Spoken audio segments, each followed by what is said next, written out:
Ang French Naval Group na lumalabas bilang isa sa mga top contender ay nag-alok ng kanilang mga Scorpion submarine upang gawing matatag ang Navy ng Pilipinas. Pero teka, mayroon pang ibang alok.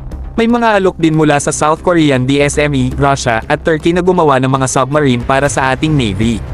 Ang dami ng choices mga bro. Ibang level talaga ang Pilipinas mga bro. Hindi lang sila interesado sa pagbili ng submarine, gusto rin nilang magkaroon ng kakayahan sa pagmamanupaktura dito mismo sa ating bansa.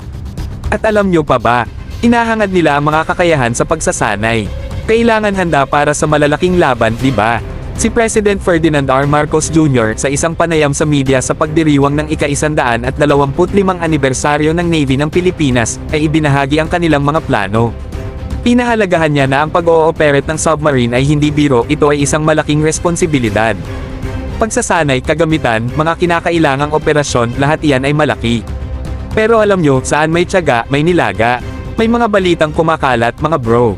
Ang Philippine Navy ay nagpadala na ng mga tauhan sa Pransya para sa pagsasanay bago sila mag-finalize ng submarine procurement. Mukhang ang French Naval Group at ang kanilang Scorpion-class diesel-electric submarines SSK ang nasa unang pwesto sa karera na ito. Sila ang nangunguna, handang magpalakas ng alon. Ang Pilipinas ay nasa harap na ng isang bagong yugto mga bro.